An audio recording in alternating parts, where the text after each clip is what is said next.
আসসালামু আলাইকুম। আজকের ক্লাসের শুরুতেই তোমাদেরকে স্বাগত। গতদিন আমরা লবণের অম্লীয় এবং ক্ষারীয় মূলকের পরিচয় করেছিলাম এবং সাথে আমরা 5টা ক্ষারীয় মূলকের শনাক্তকরণের জন্য কিছু বিক্রিয়াও দেখেছিলাম, শনাক্তকরণের পদ্ধতি। তো তার মধ্যে একটা হচ্ছে অ্যালুমিনিয়াম আয়নের শনাক্তকরণ পদ্ধতি। তো এই শনাক্তকরণ পদ্ধতিটা কি মনে আছে যে কিভাবে করতে হয় সিস্টেমেটিক কাজগুলো?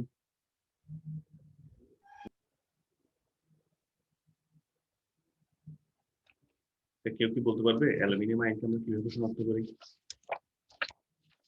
জি স্যার, পারবো। হ্যাঁ, বলো তো কি কি কাজ আছে এখানে? অ্যালুমিনিয়াম ক্লোরাইড সোডিয়াম হাইড্রোক্সাইডের সাথে বিক্রিয়া করে সাদা অর্ধকে পড়ে হ্যাঁ, এরপর?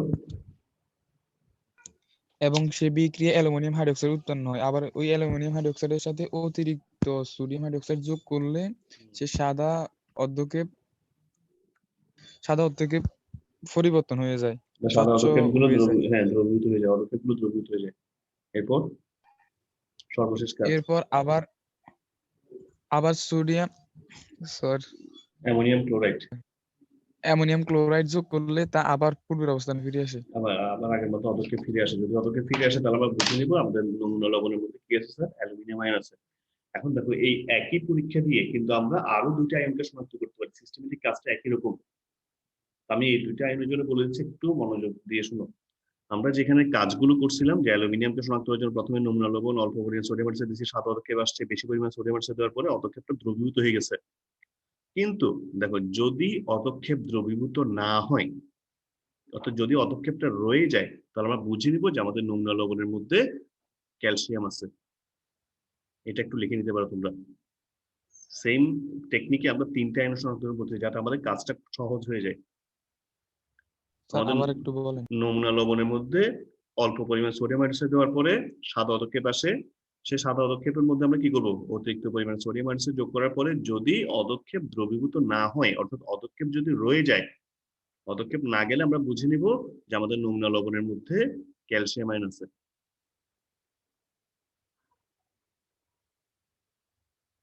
অর্থাৎ এখানে পদক্ষেপটা দ্রবণীয় লিখছি না স্যার, এই পদক্ষেপটা স্বচ্ছ হয়ে গেছে, পরিষ্কার দ্রবণে পরিণত হয়ে গেছে। যদি পরিষ্কার না হয়, অর্থাৎ পদক্ষেপ যদি রয়ে যায় অতিরিক্ত পরিমাণ সোডিয়াম হাইড্রোক্সাইড দেওয়ার পরেও, তাহলে আমরা বুঝে নিব আমাদের নমুনা লবণের মধ্যে কি আছে স্যার,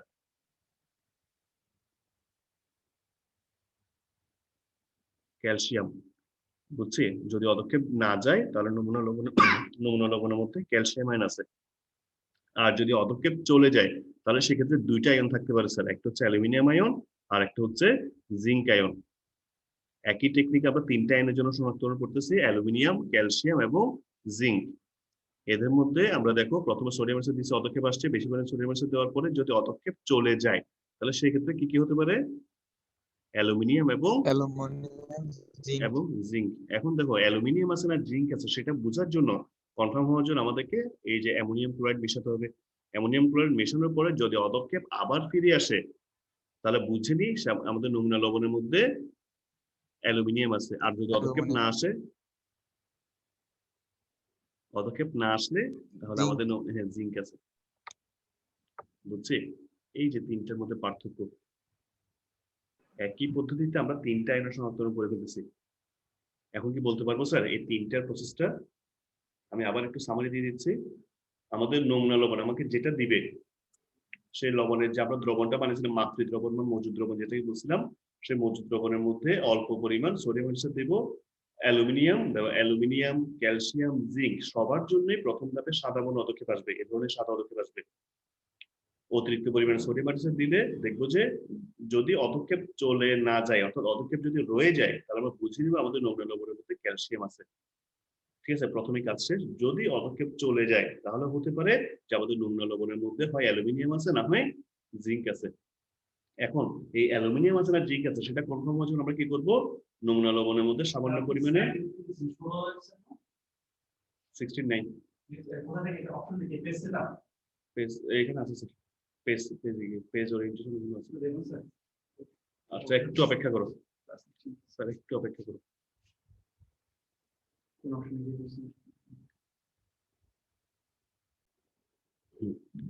তাহলে আমরা এখানে কি কি বলছিলাম যে আমাদের অ্যালুমিনিয়াম যদি হয় তাহলে আমরা কি করবো স্যার, সবশেষের ধাপে আমরা কি করছিলাম, যে অ্যামোনিয়াম ক্লোরাইড যোগ করছি, অ্যামোনিয়াম ক্লোরাইড যোগ অ্যামোনিয়াম। করার, হ্যাঁ, যোগ করার পরে যদি অদক্ষেপ ফিরে আসে তাহলে অ্যালুমিনিয়াম আছে, অদক্ষেপ যদি না আসে তাহলে জিঙ্ক আছে। তাহলে স্যার একই পদ্ধতিতে তিনটা আয়নের শনাক্তকরণ কি বুঝছি? জি স্যার। এখন রিয়েকশন গুলো লাগবে না, শুধু কথাগুলো বলতে হবে না, কিছু রিয়েকশন আমাকে দিতে হবে। তাহলে অ্যালুমিনিয়ামের জন্য রিয়েকশন তো আছেই, দেখতে পাচ্ছ না অ্যালুমিনিয়ামের রিয়েকশনটা, এই যে তিনটা রিয়েকশন ছিল গতবার, এগুলো আলোচনা করছিলাম, এটা কি দেখতে পাচ্ছ তোমরা? মানে রিয়েকশন গুলো লিখছো কিনা বা বইতে পড়ে দেখছো এগুলা?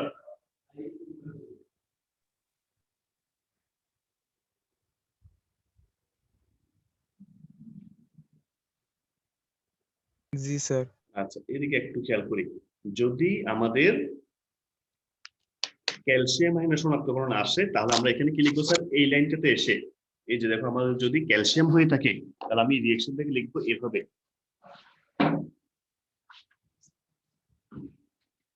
মনে করি আমার নুন লবণের মধ্যে ক্যালসিয়াম আয়ন ছিল, তার সঙ্গে সোডিয়াম হাইড্রোক্সাইড দিচ্ছি, সোডিয়াম হাইড্রোক্সাইড দেওয়ার পরে উৎপন্ন হচ্ছে ক্যালসিয়াম হাইড্রোক্সাইডের সাদা বর্ণ অদক্ষেপ প্লাস সোডিয়াম আয়ন, ঠিক আছে, এটা সাদা বর্ণ অদক্ষেপ তৈরি হবে। পরবর্তীতে যখন আমরা এই ক্যালসিয়াম হাইড্রোক্সাইডের মধ্যে অতিরিক্ত পরিমাণে সোডিয়াম হাইড্রোক্সাইড দিব, তখন এখানে লিখবো নো রিঅ্যাকশন। বুঝছে স্যার, আমাদের যদি আমরা ক্যালসিয়ামকে শনাক্ত করতে যাই তাহলে এখানে এভাবে লিখবো, ক্যালসিয়ামের সাথে প্রথম ধাপে সোডিয়াম হাইড্রোক্সাইডের বিক্রিয়া, ক্যালসিয়াম হাইড্রোক্সাইড সাধারণ অদক্ষেপ হবে, অতিরিক্ত পরিমাণ সোডিয়াম হাইড্রোক্সাইড দিলে আর বিক্রিয়া হবে না, অর্থাৎ অদক্ষেপ রয়ে যাবে।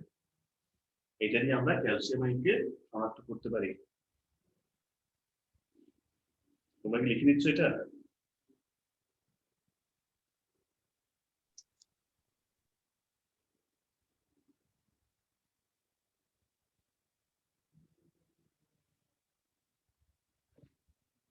লেখা কি দেখা যায় না? স্যার লাইটে আলো একটু বেশি আছে। আলো বেশি চলে আসে, যে সামনে একটা লাইট আছে সেজন্য। আচ্ছা, আমি যদি লিখে নাও যে প্রথম ধাপে আমি বলছি যে ক্যালসিয়াম প্লাস সোডিয়াম হাইড্রোক্সাইড, সব মিলে হবে কি calcium hydroxide CaOH2 plus sodium ion. এই ক্যালসিয়াম হাইড্রোক্সাইডের মধ্যে আমরা অতিরিক্ত পরিমাণ সোডিয়াম হাইড্রোক্সাইড দিলে বিক্রিয়া হবে না, নো রিঅ্যাকশন।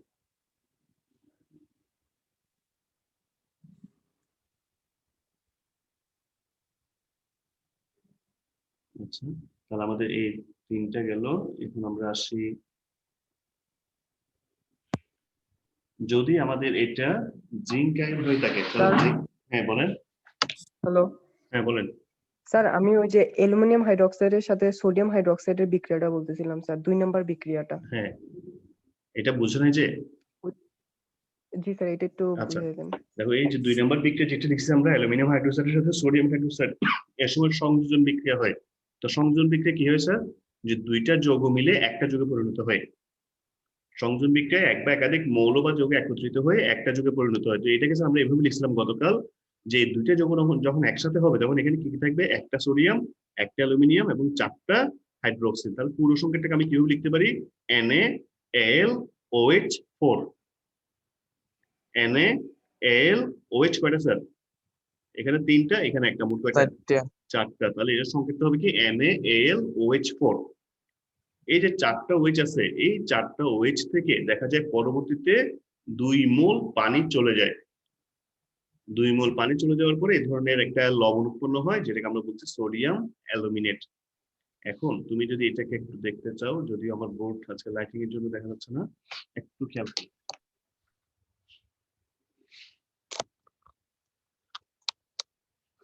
লাইট একটু দাঁড়াও, লাইট পেছনে ঘুরে।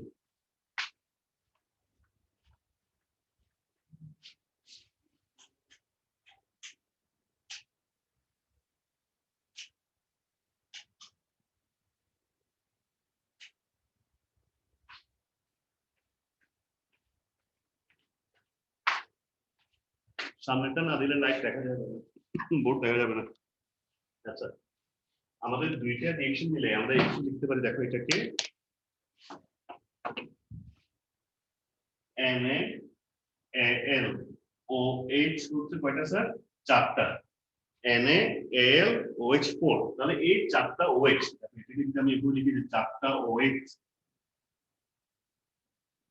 এই 4টা OH থেকে 2 মোল পানি চলে যাবে, যে H2O H2O তার 2 মোল পানি চলে গেলে এখানে কি থাকে, দুইটা অক্সিজেন, সেই দুইটা অক্সিজেন অ্যালুমিনিয়ামের সাথে যুক্ত হবে, উৎপন্ন হবে aluminium sodium aluminate NaLO2 2H2O, sodium aluminate এবং পানি উৎপন্ন হবে।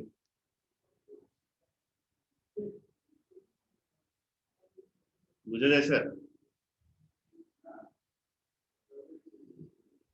আরেকবার বলেন তো।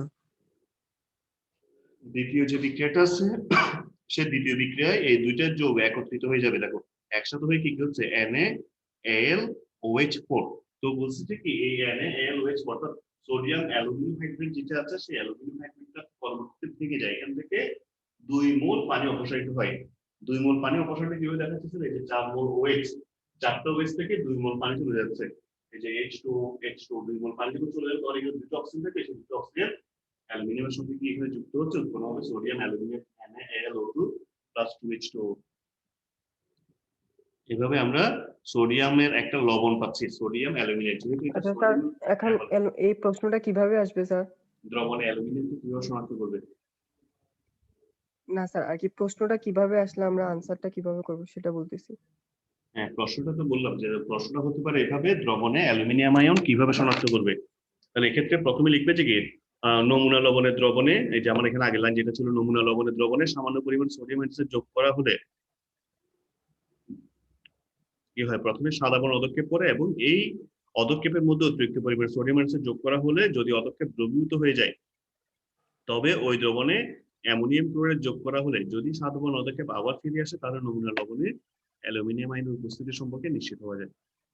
এই কথাগুলোকে তুমি তোমার ভাষায় লিখবে। বুঝতে পারছি স্যার। এটা তো ঠিক আছে। বিক্রিয়া, যদি পারি তাহলে নিজে ব্যাখ্যা করে লেখা হ্যাঁ, যাবে। হ্যাঁ, নিজে ব্যাখ্যা করে লিখতে পারবা নিজের মতো করে। তো কপার ছিল এটা। আসলে ওই যে জিঙ্কের জন্য যেটা বলছি, জিঙ্কেরটা আমরা এইভাবে লিখবো, দেখো জিঙ্কেরটা গতদিন দেখেছিলাম, গতকাল মনে হয় আয়রন পর্যন্ত পড়ছি, আজকে জিঙ্কেরটা দেখি। তাহলে জিঙ্কেরটা দেখো একই রকম, সাদা বর্ণ অদক্ষেপ আসছে, সোডিয়াম হাইড্রোক্সাইড দিলে অতিরিক্ত পরিমাণে সোডিয়াম হাইড্রোক্সাইড দিলে অদক্ষেপ দ্রবীভূত হয়ে যাচ্ছে। পরবর্তীতে আমরা এখানে একটু আগে কি বলছেন যে অ্যামোনিয়াম ক্লোরাইড দেওয়ার পরে অদক্ষেপ ফিরে আসবে না। আমরা একই পরীক্ষা দিয়ে 3টা আয়নের সংস্করণ করছিলাম, ওভাবেও লিখতে পারি, অথবা তোমাদের বইতে আছে এখন H2S দিয়ে, অর্থাৎ অদক্ষেপ যখন দ্রবীভূত হয়ে যায়, সে অদক্ষেপের সেই দ্রবণটার মধ্যে দিয়ে আমরা H2S দিলে দেখা যাবে অদক্ষেপটা আবার ফিরে আসবে। জিঙ্কেরটাও সেম? সরি, হ্যাঁ বুঝি নাই। জিঙ্কের ওটাও কি সেম হ্যাঁ সেম, অ্যালুমিনিয়ামের মতো? হ্যাঁ অ্যালুমিনিয়াম তো সেম। তো আমি অ্যালুমিনিয়ামের মতো করে বলছিলাম স্যার, অ্যালুমিনিয়াম আমরা লাস্টের ধাপে এসে কি দিছিলাম, অ্যামোনিয়াম অ্যামোনিয়াম ক্লোরাইড অ্যামোনিয়াম বলছি। ক্লোরাইড। যদি আমি ওটা দিয়ে লিখি, ওটা দিয়ে লিখলে হবে স্যার, যদি আমি এখানে অ্যামোনিয়াম ক্লোরাইড দিয়ে লিখি তাহলে এখানে অদক্ষেপ আর আসবে না, অর্থাৎ এখানে বিক্রিয়া হবে না, নো রিঅ্যাকশন লিখবো এখানে। এখানে যদি অ্যামোনিয়াম ক্লোরাইড দিই, এখানে লিখবো যে নো রিঅ্যাকশন, বুঝছি, বিক্রিয়া হবে না এখানে। কিন্তু যদি H2S দিই, তখন দেখা যাবে আবার বিক্রিয়া হয়ে সাদা বর্ণ অদক্ষেপ ফিরে আসবে।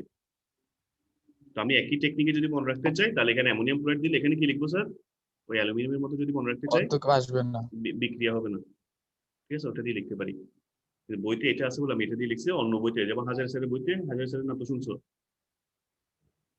শরৎ চন্দ্র সিংহ হাজারি এবং হারাধন নাথ, জি স্যার। যে বইতে আছে সেই বইতে আছে যে ওই অ্যামোনিয়াম ক্লোরাইড দিয়ে আমরা পুরো এসেছি অ্যামোনিয়াম ক্লোরাইড দিয়ে, এখন এখানে H2S টা দিছে, তো এটা দিয়ে করতে পারো, সমস্যা নেই। জিঙ্কের ক্ষেত্রে স্যার অ্যামোনিয়াম ক্লোরাইড দিয়ে বিক্রিয়া করলে কোনো রিঅ্যাকশন হবে না? হ্যাঁ, অ্যামোনিয়াম ক্লোরাইড মেশানো হলে কোনো রিঅ্যাকশন হবে না, এতটুকু দিয়ে বলতে পারি। বুঝতে পারছি স্যার। ঠিক আছে, তো এখানে দেখো রিঅ্যাকশন গুলো একই রকম। জিঙ্ক সালফেট, মনে করি আমাকে যে লবণটা দেওয়া হয়েছে সেটা হচ্ছে জিঙ্ক সালফেট, তার মধ্যে সোডিয়াম হাইড্রোক্সাইড দেওয়া হলে প্রথম ধাপে কি হবে, জিঙ্ক হাইড্রোক্সাইডের সাদা বর্ণ অদক্ষেপ তৈরি হবে। সেই অদক্ষেপের মধ্যে যদি আমরা অতিরিক্ত পরিমাণ সোডিয়াম হাইড্রোক্সাইড মিশাই, তখন দেখো এখানে জিঙ্কের যোজন হিসাব 2 না, জিঙ্ক তো জি 2 স্যার। 2, এই জন্য এখানে 2 মোল সোডিয়াম হাইড্রোক্সাইড লাগবে। তাহলে 2 মোল সোডিয়াম হাইড্রোক্সাইডের সাথে যখন সে যুক্ত হবে, তখন এখানে সোডিয়াম কয়টা থাকবে স্যার, 2টা, Na2ZnOH হবে মোট 4টা। অর্থাৎ আমি যদি এখানে 2 দিই, NaOH এর আগে যদি এখানে 2 দিই, তাহলে সোডিয়াম হচ্ছে কয়টা, 2টা না, Na2ZnOH হচ্ছে এখানে 2টা, এখানে 2টা, মোট হচ্ছে 4টা। ঠিক আছে, তাহলে সংকেতটা কি হবে, সোডিয়াম জিঙ্ক হাইড্রেট এর সংকেতটা কি হবে, Na2ZnOH4। আগেরটা কি ছিল, আমরা অ্যালুমিনিয়াম যখন পড়ছিলাম NaAlOH4, তো এখানে হচ্ছে Na2ZnOH4। এখন এই 4টা ওয়েস থেকে আগের মতো আবার 2 মোল পানি চলে যাবে, 2 মোল পানি চলে যাওয়ার পর এখানে থাকবে কি স্যার, 2টা অক্সিজেন, সেই 2টা অক্সিজেন জিঙ্কের সাথে কি যুক্ত হলে সোডিয়াম জিঙ্কেট একটা লবণ পাবো আমরা। এই লবণটার নাম হচ্ছে সোডিয়াম জিঙ্কেট। তো তোমরা ওইটা মনে না ওইটা যদি মনে না থাকে, অর্থাৎ Na2Z এর OH স্যার হ্যাঁ স্যার, এটা কখনো পড়ি নাই, সোডিয়াম জিঙ্কেট কেমন কেমন লাগে স্যার।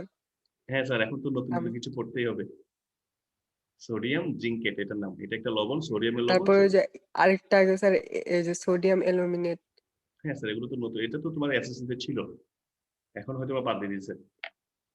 এসএসসি তে ওই পার্টটা স্যার ভালো করে পড়া হয় নাই, হ্যাঁ, তোমাদের অ্যাসিডকার একটা পড়ছিলাম। চ্যাপ্টার, হ্যাঁ অ্যাসিডকার একটা চ্যাপ্টার ছিল যে নবম অধ্যায় অ্যাসিডকার সমতা, হ্যাঁ সেখানে নবম অধ্যায়ে। হ্যাঁ ওখানে ছিল। ওটাতে বেশিরভাগ স্যার অদক্ষেপণের আসতো আর কি, সহজ ছিল ওগুলা হ্যাঁ ওটা সহজ ছিল, এরকম। ওটা এসএসসি পড়া স্যার, এখানে ছিল। হ্যাঁ সো এই লবণটার নাম কি স্যার, আমরা যদি ওই মানে বড় যোগটা যদি মনে রাখতে না পারি, Na2Z এর OH এটা যদি মনে রাখতে না পারি, ডিরেক্টলি এটা লিখে ফেলবো, Na2Z এর NO2 সোডিয়াম জিঙ্কেট লবণ উৎপন্ন হবে এবং পানি উৎপন্ন হবে, যেহেতু এটাও সোডিয়ামের লবণ পানিতে মিশে যাবে। এরপর কি দিব স্যার, যদি অ্যামোনিয়াম ক্লোরাইড দিই নো রিঅ্যাকশন লিখবো, যদি হাইড্রোজেন সালফাইড দিই H2S এর নাম হচ্ছে কি স্যার, হাইড্রোজেন সালফাইড, এটা হচ্ছে পচা ডিমের গন্ধযুক্ত একটা গ্যাস। এটা যদি দেওয়া হয় আবার দেখা যাবে জিঙ্ক সালফেট উৎপন্ন হবে, জিঙ্ক সালফেটের সাদা বর্ণ অদক্ষেপ আমরা পাবো। আমার মতে মনে হয় অ্যামোনিয়াম ক্লোরাইড দিয়ে লেখাটাই সহজ, নাকি অ্যামোনিয়াম ক্লোরাইড দিলে এখানে নো রিঅ্যাকশন, তাহলে আমার তোমাদের রিঅ্যাকশন লিখতে হচ্ছে না, বেঁচে গেলা একটা রিঅ্যাকশন লিখে থাকে। আচ্ছা স্যার, যদি এখন বলে সাদা অদক্ষেপণ পড়বে, তখন তো আর ওটা দিয়ে করলে হবে না অ্যামোনিয়াম স্যার, ক্লোরাইড। না অ্যামোনিয়াম অ্যামোনিয়াম তোমাকে ক্লোরাইড এরকম দিয়ে। করে এরকম বলে দিবে না, তো তোমার বলছে তাহলে দ্রবণের জিঙ্ক কিভাবে শনাক্ত করবে, তাহলে তুমি এখানে অ্যামোনিয়াম ক্লোরাইড দাও, তো এখানে কি লিখবা, নো রিঅ্যাকশন, তোমার একটা রিঅ্যাকশন লেখা দিয়ে বেঁচে গেলা। তার মানে জিঙ্ক হবে না। জিঙ্ক হবে, যদি অদক্ষেপ না আসে তাহলে জিঙ্ক হবে। এখানে তো আমি H2S দিয়ে করছি, তুমি যদি এখানে অ্যামোনিয়াম ক্লোরাইড দিতে তাহলে এখানে কি হতো, নো রিঅ্যাকশন, এটা বলে জিঙ্ক দিচ্ছে না আস স্যার, আর নো কি স্যার, রিঅ্যাকশন। নো রিঅ্যাকশন হলে তো আর এখানে স্যার জিঙ্ক পাবো না। না স্যার, এখানে না স্যার, জিঙ্ক পাবো স্যার, জিঙ্ক নিশ্চিত হবো, এই অদক্ষেপ অদক্ষেপটা, পাবো না। হ্যাঁ অদক্ষেপটা আসবে না আর কি, রিঅ্যাকশন না হওয়া মানে ওখানে জিঙ্ক আছে। আর রিঅ্যাকশন হলে স্যার, হ্যাঁ, রিঅ্যাকশন হলে তো অদক্ষেপ আবার ফিরে আসতো। স্যার রিঅ্যাকশন হলেও তো জিঙ্ক পাবো। হ্যাঁ, রিঅ্যাকশন হলে হয়তো সেক্ষেত্রে আবার আমরা জিঙ্ক পেতাম আর কি। তো এখানে যেমন অ্যামোনিয়াম ক্লোরাইডের জায়গায় H2S দিচ্ছে, সেই জন্য এখানে রিঅ্যাকশন হচ্ছে এবং আবার জিঙ্ক সালফার অদক্ষেপ ফিরে আসছে, কিন্তু অ্যামোনিয়াম ক্লোরাইড দিলে রিঅ্যাকশন হবে না। আমরা ওইটা লিখলে মনে হয় ভালো হচ্ছে, কষ্ট কমে যাবে। এখানে অ্যামোনিয়াম ক্লোরাইড দাও, অ্যামোনিয়াম ক্লোরাইড দিলে আর রিঅ্যাকশন হবে না, তাহলে এতটুকুই যথেষ্ট। পারবো না স্যার? জি স্যার, এটা খুব পারবো। ইজিলি পারবো। হ্যাঁ, বেশি কঠিন না স্যার। রিঅ্যাকশন একটা লিখে দিয়ে বেঁচে গেলাম। আচ্ছা দেখি, যদি ক্যালসিয়ামের শনাক্ত করতে হয়, দেখো দুইটা প্রসেস, একটা প্রসেস হচ্ছে আমরা বলে গেছিলাম আগে ওই যে অ্যালুমিনিয়ামের মতো করে একটা প্রসেস, আর একটা প্রসেস হচ্ছে এরকম, আমাদের যে নমুনা লবণ মজুদ লবণ, সেই মজুদ লবণের মধ্যে আমরা অ্যামোনিয়াম অক্সালেট দিব, অ্যামোনিয়াম অক্সালেট দেওয়ার পরে যদি সাদা বর্ণ থাকে পাশে, তাহলে আমরা ক্যালসিয়ামের উপস্থিতি সম্পর্কে নিশ্চিত হতে পারবো। স্যার এখানে অ্যামোনিয়াম অক্সালেটের সংকেত কি স্যার? এই যে স্যার এটা COONH4 দেখতেছি স্যার, অক্সালিক অ্যাসিডের সংকেত কি পারি, ওই যে পিঁপড়ার লালাতে যেটা থাকে, আজকে আমি এটা ফার্স্ট দেখছি স্যার। অক্সালিক অ্যাসিডটা COOH আমিও ফার্স্ট। ফার্স্ট। আচ্ছা, হ্যাঁ, কিন্তু পিঁপড়ার কামড়ে যেটা হ্যাঁ, জ্বালা পোড়া করে আর শুনছি কি। আমাদের এই যে দেখিনি। ভীম রুল বা ওই যে বলছে মৌমাছি আছে না, মৌমাছি বা ভীম রুল বলা যেগুলোকে বলি হ্যাঁ আর কি হ্যাঁ আমরা, ওইগুলোর কামড়ে ব্যথা করেছে, কারণ ওদের লালা থেকে এই অ্যাসিডটা বেরিয়ে আসে, COOH। পাশাপাশি দুইটা কার্বক্সিল হলো, এখানে NH4 এর জায়গায়, এই সংকেতের মধ্যে NH4 এর জায়গায় কি থাকবে স্যার, COOH। এটাকে বলে অক্সালিক অ্যাসিড। এস থাকলে সেটাকে বলতাম অক্সালিক অ্যাসিড। এই ভীম রুলের কামড়ের মধ্যে অর্থাৎ ভীম রুলের লালার মধ্যে এই অ্যাসিড থাকে, এই জন্য ব্যথা করে, ফুলে যায়, এই অ্যাসিডটা শরীরে গেলে ফুলে যায়। ঠিক আছে, তো আমাদের এখানে যে লবণটা দেওয়া হয়েছে সেটা হচ্ছে অ্যামোনিয়াম অক্সালেট। অ্যামোনিয়াম অক্সালেটের সাথে যখন ক্যালসিয়ামের বিক্রিয়া ঘটাবো, তখন দেখো ক্যালসিয়ামের যদি 2 বলে, সে এখান থেকে 2টা অ্যামোনিয়ামকে সরাই দিবে, 2টা অ্যামোনিয়ামকে সরাই অক্সিজেনের সঙ্গে নিজে যুক্ত হবে, বিক্রিয়াটা দেখো কিরকম হচ্ছে, এই যে COO প্লাস অ্যামোনিয়াম আয়ন। এটা কি স্যার একটু কঠিন লাগতেছে? এটা একটু কঠিন লাগতেছে বলতে, ওই যে ডাবল কি একটু বড় দেখে? 2 কার্বন। হ্যাঁ, যৌগটার সংকেত বড় দেখে? হ্যাঁ স্যার। না স্যার, ভয়ের কিছু নেই তাহলে এখানে স্যার 2 বার লেখছেন কেন স্যার, উপর নিচে করে? স্যার, 2বার লিখছি, এটা তো ইচ্ছে করে লিখিনি, এটা সংকেতটা যে এরকম, এটা তো আমি আমার ইচ্ছে আমাদের মতো লিখি। আমাদেরকে এরকম লিখতে হবে? হ্যাঁ, আমি কি আমার ইচ্ছে করে লিখছি এগুলো আমার ইচ্ছে মতো? মা, তো একই জিনিস আর দুইবার কেন স্যার? এই যে এটা সংকেতটা হচ্ছে এরকম CONH4 CONH4, পাশাপাশি দুইটা কার্বন থাকবে, দুইটা কার্বনের সেম মূলক থাকবে। তাহলে সামনে দিয়ে 2 দিয়ে দিলে হবে না স্যার? না, সামনে দিয়ে দিল মানে স্যার, এটা যোগটাই হচ্ছে এরকম, যোগটার বন্ধনটা হচ্ছে এরকম। আমরা কি স্যার অক্সালিক অ্যাসিডের সংকেতটা পারি না? অক্সালিক অ্যাসিডের সংকেতটা হচ্ছে দেখো এরকম, বোর্ডে দেখো, অক্সালিক অ্যাসিড হচ্ছে এটা COOH COOH, পাশাপাশি যদি দুইটা এরকম কার্বক্সিল মূলক থাকে সেটাকে বলা হয় অক্সালিক অ্যাসিড। পাশাপাশি দুইটা কার্বক্সিল মূলক, এখন এখানে H গুলোকে বাদ দিয়ে, অর্থাৎ এই কার্বক্সিলিক অ্যাসিড এইগুলোকে যদি আমরা অ্যামোনিয়াম হাইড্রোক্সাইডের সাথে বিক্রিয়া করি, তখন এখানে হাইড্রোজেনকে এই অ্যামোনিয়াম আয়নগুলো প্রতিস্থাপিত করবে, অ্যামোনিয়াম অক্সালেট তৈরি করবে। H এর জায়গায় শুধু CONH করবো, সে কিন্তু এখানে ডবল করে লিখতে হবে। এটা গঠনটা এরকম, গাঠনিক সংকেত কোশ্চেন আমরা গাঠনিক সংকেত এরকম। তো এখানে কি করবো স্যার, এখানে অ্যামোনিয়ামের জায়গায় জাস্ট ক্যালসিয়ামটাকে অ্যাড করে দিব, যে ক্যালসিয়াম আসছে, ক্যালসিয়ামের হাত দুইটা বলে সে দুই হাত দিয়ে ওই অক্সিজেন দুইটাকে ধরছে। এখানে দুইটা অ্যামোনিয়াম ছিল, দুইটা অ্যামোনিয়ামকে সরাই ক্যালসিয়াম আসছে, ক্যালসিয়াম দুইটা অ্যামোনিয়াম, হ্যাঁ অ্যামোনিয়ামকে সরাই নিজে ওই অক্সিজেন গুলোর সঙ্গে যুক্ত হয়েছে। তাহলে এটাকে বলবো এটাই বিক্রিয়া স্যার, হ্যাঁ না এটা, এরপরে আরো কিছু আছে? না আর নাই। তাহলে ক্যালসিয়াম তাহলে তো অক্সালেটের সাদা বর্ণ অদক্ষ তৈরি সহজই। হবে। ঠিক আছে, তাহলে এখন দেখি এরপরে সোডিয়াম আয়নের শনাক্ত করো। সোডিয়াম আছে কিনা সেটা শনাক্ত করার জন্য আমাদের আরেকটা বিকারক ব্যবহার করতে হবে, এটার নাম হচ্ছে পটাশিয়াম পাইরোঅ্যান্টিমোনেট। স্যার এটার নামটা হচ্ছে সবচেয়ে বড়, মানে সংকেতটা সবচেয়ে বড়, পটাশিয়াম পাইরোঅ্যান্টিমোনেট। আমরা যদি এটা আমাদের কেমন স্যার? নমুনা লবণের সাথে পটাশিয়াম পাইরোঅ্যান্টিমোনেট যোগ করার পরে সাদা বর্ণ অদক্ষেপ আসে, তাহলে বুঝে নিব আমাদের লবণের মধ্যে সোডিয়াম আয়ন আছে। সংকেতটা দেখো, আমাদের নমুনা লবণ যদি সোডিয়াম ক্লোরাইড হয়, সোডিয়াম ক্লোরাইডের সাথে পটাশিয়াম পাইরোঅ্যান্টিমোনেট যোগ করব, পটাশিয়াম পাইরোঅ্যান্টিমোনেটের সংকেতটা দেখছো, K2H2Sb2O7, দেখতে পাচ্ছি সংকেতটা নিচে, জি স্যার। K2H2, পটাশিয়াম দুইটা, হাইড্রোজেন দুইটা, অ্যান্টিমনি দুইটা, এটা কি অ্যান্টিমনি Sb, Sb2O7, পটাশিয়াম পাইরো অ্যান্টিমোনেট। ঠিক আছে, এই বিক্রিয়াটা সোজা, শুধু এই যোগটার সংখ্যাটা একটু বড় আর কি। যখন বিক্রিয়া হয় তখন দেখা যায় সোডিয়াম এসে এখান থেকে পটাশিয়ামকে সরাই দেয়, তার দুইটা সোডিয়াম দুইটা পটাশিয়ামকে সরাই দিবে, তখন সোডিয়াম পাইরো অ্যান্টিমোনেটের এই ধরনের সাদা বর্ণ অদক্ষেপ তৈরি হবে। তাহলে এই দুইটা যোগের মধ্যে পার্থক্য হচ্ছে শুধুমাত্র এখানে ছিল পটাশিয়াম আর এখানে হচ্ছে সোডিয়াম। সোডিয়াম এসে পটাশিয়ামকে সরাই দিবে, সোডিয়াম পাইরো অ্যান্টিমোনেটের সাদা বর্ণ অদক্ষেপ তৈরি হবে। পরের অংশটা কি, শুধু পটাশিয়ামের জায়গায় সোডিয়াম। তাহলে এই বিক্রিয়া দিয়ে আমরা সহজে সোডিয়াম আয়নকে শনাক্ত করতে পারি। তাহলে কয়টা হয়েছে স্যার আমাদের? 7টা। এখন আসে যাক আমাদের জন্য স্যার পরীক্ষায় বেশি আসে কোনটা?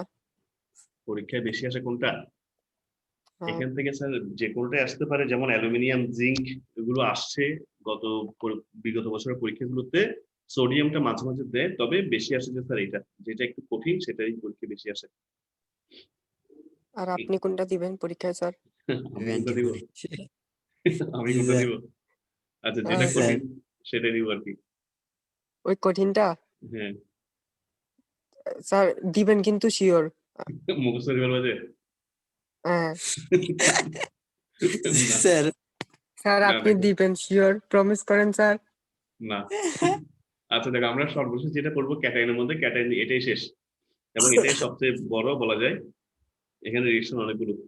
অ্যামোনিয়াম আয়ন এটা শনাক্ত করার জন্য আমাদেরকে যে বিকারকটা ব্যবহার করতে হবে সেই বিকারকটার নাম হচ্ছে নেসলার বিকারক বা নেসলা দ্রবণও বলা হয় এটাকে। তো নেসলা দ্রবণের সংকেতটা দেখেন স্যার একটু বড়, এটা সংকেতটা এমসিকিউ তো আসে যে কোনটি নেসলা দ্রবণ, সংকেতটা আসে। তারপরে নেসলা দ্রবণের নামটা দেখছেন স্যার, এখানে দুইটা যোগের মিশ্রণ থাকে, একটা যোগের নাম হচ্ছে পটাশিয়াম টেট্রা আয়োডো মার্কিউরেট, মানে পটাশিয়াম দুইটা, আয়োডিন চারটা, এখানে টেট্রা, টেট্রা শব্দের অর্থ হচ্ছে স্যার চার, এই যে আয়োডিন চারটা সেজন্য এটাই বলছি টেট্রা আয়োডো, আর মার্কারি আছে বলে মার্কিউরেট। তাহলে পটাশিয়াম টেট্রা আয়োডো মার্কিউরেট, K2HgI4। যদি এত বড় নাম মনে না থাকে জাস্ট সংকেতটা লিখে দিবা K2HgI4, তার সঙ্গে যদি আমরা ক্ষারকে মিক্স করি তাহলে যদি মিশ্রণটাকে বলবো নেসলা দ্রবণ। ঠিক আছে sir, K2HgI4, potassium tetra iodo মার্কিউরেট এবং ক্ষারের যে স্যার মিশ্রণ সেই মিশ্রণটাকে নেসলা দ্রবণ বলা হয়। প্রশ্নে আসবে স্যার নেসলা দ্রবণ কাকে বলে, এটা হ্যাঁ লিখে নেসলা, দিলেই শেষ। হ্যাঁ এটা তোমাদের জ্ঞানমূলক আসে বেশিরভাগ সময়। তোমার প্রশ্নগুলো দেখিও, ইয়ার কোশ্চেন গুলো নেসলা দ্রবণ কি এটা আসে। পারবো, হ্যাঁ নেসলা দ্রবণ হচ্ছে কি সব মুখস্থ বিদ্যা আর কি। সংক্ষিপ্ত লিখে দিলে হয়ে যাবে। হ্যাঁ K2SgI4 এবং সোডিয়াম হাইড্রোক্সাইড বা পটাশিয়াম হাইড্রোক্সাইডের মিশ্রণকে নেসলা দ্রবণ বলে। এটা হচ্ছে একটা স্বচ্ছ দ্রবণ, কোনো কালার নেই, পানির মতো এরকম স্বচ্ছ একটা দ্রবণ। এখন এই দ্রবণটা মূলত আমরা অ্যামোনিয়াম আয়নকে শনাক্ত করার কাজে ইউজ করি। তো কিভাবে সেটা দেখা যাক। আমাদের নমুনা লবণ, নমুনা লবণের সঙ্গে যদি নেসলা দ্রবণ যোগ করার পরে এই ধরনের বাদামি বর্ণের কোনো পদক্ষেপ পাই, আমরা বুঝে নিব আমাদের নমুনা লবণের মধ্যে স্যার অ্যামোনিয়াম আয়ন আছে। সহজ। এবং এগুলো স্যার যদিও দেখে একটু কঠিন কঠিন বলে মনে হচ্ছে, কিন্তু যখন ল্যাবে করবা, তোমরা যখন মিশিয়ে একটা কেমিক্যালের সাথে একটা কেমিক্যাল মিশিয়ে করবা, তখন দেখবে যেগুলো সহজে মনে থাকবে। এখন তো আমাদের থিওরি পড়তে হচ্ছে, কিন্তু যদি আমরা ওই যে কলেজ যদি খুলতো, যেন সময় পেতাম, এগুলো হাতে কলমে করলে আমাদের সহজে মনে থাকতে হবে কোনটার সাথে কি মিশাতে হবে। আমাদের যখন কলেজ খুলবে তখন আমরা এগুলো প্র্যাকটিক্যালি করবো। নেসলা দ্রবণ মেশানোর পরে নমুনা লবণের সঙ্গে যখন আমরা নেসলা দ্রবণ মেশাবো, এই ধরনের বাদামি বর্ণ পদক্ষেপ তৈরি হবে। ঠিক আছে, তো এখন আসা যাক এখানকার রিয়েকশন গুলো। রিয়েকশন গুলো একটু বড়। দেখো দেখো আমাদের নমুনা লবণ, এখানে যদি অ্যামোনিয়াম আয়ন থেকে থাকে, অর্থাৎ আমরা ধরে নিলাম যে আমাদের নমুনা লবণটা হচ্ছে কি অ্যামোনিয়াম ক্লোরাইড। এই অ্যামোনিয়াম ক্লোরাইড আমরা যে ক্ষারটা মিশাইছিলাম, সোডিয়াম হাইড্রোক্সাইড বা পটাশিয়াম হাইড্রোক্সাইড, যে ক্ষারটা মিশাচ্ছি, প্রথম ধাপে দেখা যায় এই অ্যামোনিয়াম ক্লোরাইড সোডিয়াম হাইড্রোক্সাইডের সাথে বিক্রিয়া করে কি কি উৎপন্ন হতে পারে? সোডিয়াম ক্লোরাইড উৎপন্ন হতে পারে, অ্যামোনিয়া এবং পানি উৎপন্ন হয়। দেখো NH4, তো NH4 তে একটা হাইড্রোজেন এখানকার OH সাথে মিলে পানি উৎপন্ন করে, অ্যামোনিয়া থাকবে এবং সোডিয়াম ক্লোরাইড উৎপন্ন হবে। তাহলে এখানে যে অ্যামোনিয়া উৎপন্ন হচ্ছে সেই অ্যামোনিয়াই পরবর্তীতে আবার দেখো এখানে যে আমরা K2SgI4 লিখছি, এটাকে ভেঙে এইভাবে লিখা যায়। দেখো এই যৌগটা আসছে মূলত এই দুজনের বিক্রিয়ায়। এটা আমরা মনে হয় কিছুদিন আগে যখন সময় প্রভাবের কারণে দ্রাব্যতা বেড়ে যায় এখানে করছিলাম, মনে পড়ে কিনা দেখো। সময় প্রভাবে দ্রাব্যতা বাড়ে, এই ধরনের একটা ব্যতিক্রম করছিলাম, যে ব্যতিক্রম মধ্যে এটা ছিল। হ্যাঁ, ঠিক আছে, মার্কিউরিক স্যার আয়োডাইড, এটা কি স্যার আলাদা বিক্রিয়া স্যার? হ্যাঁ আলাদা বিক্রিয়া। দেখো SgI2 এবং পটাশিয়াম আয়োডাইড, তো মার্কিউরিক আয়োডাইড এবং পটাশিয়াম আয়োডাইড এই দুটো মিলে কিন্তু এই যে K2SgI4 এটা তৈরি হয়। এটা তৈরি হয়েছে এই দুজনের বিক্রিয়ায়। কাজে এই যৌগটা পরবর্তীতে ভেঙে যায়, এটা ভেঙে গিয়ে মার্কিউরিক আয়োডাইড এবং পটাশিয়াম আয়োডাইড উৎপন্ন করে। এখন এই SgI2 থেকে আমরা এভাবে লিখতে পারি। দেখো 2 মোল SgI2 যদি লিখি তাহলে এটা কি এভাবে লেখা যায় যে Sg2I4 এভাবে লেখা যায়।